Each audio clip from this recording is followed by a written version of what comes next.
Joining me in studio right now from the Free Market Institute over at Texas Tech University, Dr. Ben Powell. Welcome back. Hey, Chad. As always, man, good to be with you. Well, I appreciate you coming in, and y'all have another event this afternoon. Last of the semester this afternoon at 4:30 in the Rawls College of Business. We're hosting Dr. Scott Beaulier, who runs a center similar to what we have here at the Free Market Institute, the Manuel Johnson Center for Political Economy at Troy University. And he's talking, I think the title is something like, "The Kids Are Not All Right," and it's how government harms youth employment opportunities, basically.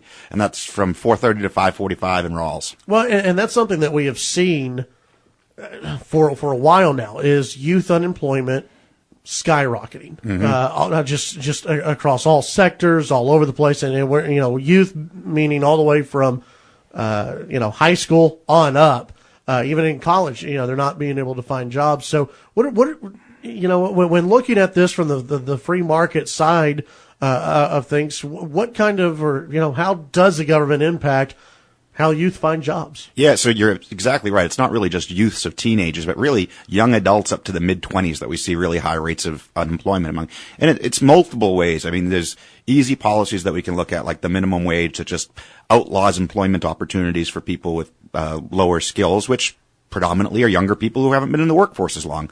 But other things like Obamacare and things that raise the cost of hiring any worker, well, if it's going to be costly, a fixed cost of a high health insurance premium, you might as well hire a more expensive older worker than a young one where that's a big part of your cost. Right. And for that matter, I mean, just things like our government schooling that does a poor job of giving them human capital and high skills to start out with. Yeah, very, very true. By the way, did you see the story? Speaking of, I'll get into all the details of this one later on, but I believe it's in North Dakota. They're thinking about having kids, in order to graduate, they're going to have to pass a citizenship test. My suspicion is that that's going to be a disaster. My experience with high school civics class is actually that they're like a public misinformation where they give you this, I call it the dancing bill notion of civics, of, the bill's introduced in the House and then the Senate and the president signs it or doesn't sign it. And it doesn't have any of the realism of politics, which is the dirty lobbying that goes on to get bills passed. Yeah. And of course, the sad thing is they're not learning this stuff anyway. They don't know, you put people out there, and most Americans probably now. You put some of the most Americans through a citizenship test, and the results probably would not be pretty. Most of them probably don't know that there's 2 houses of Congress or how many senators there are, or things like that. Usually when you quiz people on this, it's a disaster, and then you realize that these are the people voting for the officials who are going to determine your policies. Yeah, exactly.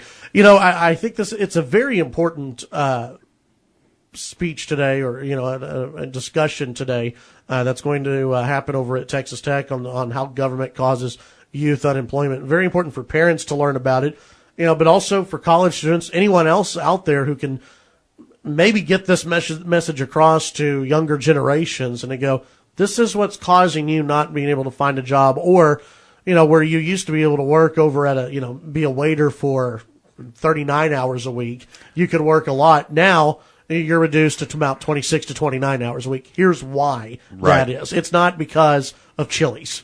Yeah, it's not necessarily their decision. Employers didn't all of a sudden have a preference to have more employees working 25, 26 hours a week. The government raised the cost of having full-time employees, so like anybody else, they're going to respond to that, and they do less of it when the price gets higher. I know we've talked about this a little bit before, but all the protests that we see about fast food workers who want the, $15 an hour raise. They want the $10.10, whatever the slogan is today. What would that do with youth unemployment if you were to see a huge spike in the minimum wage? Sure. I mean, a huge spike in it. What you'd see is a huge spike in youth unemployment. We'd see McDonald's and Wendy's and other places like that become more and more mechanized because it's cheaper to hire machines to do things. Just like you see at the grocery store now, is the low skill workers used to be baggers and cashiers at grocery stores. What do we increasingly see?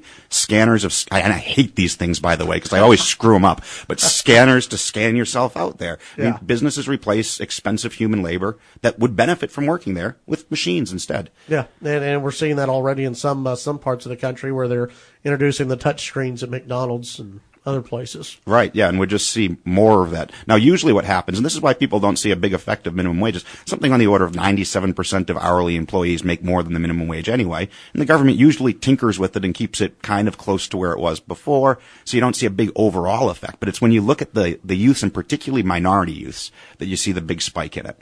Tonight's discussion, when is that going to be? Or this afternoon's discussion? This afternoon's discussion's at 4:30 in the Rawls College of Business on the first floor. I think it's room 101. It's the end of the hallway.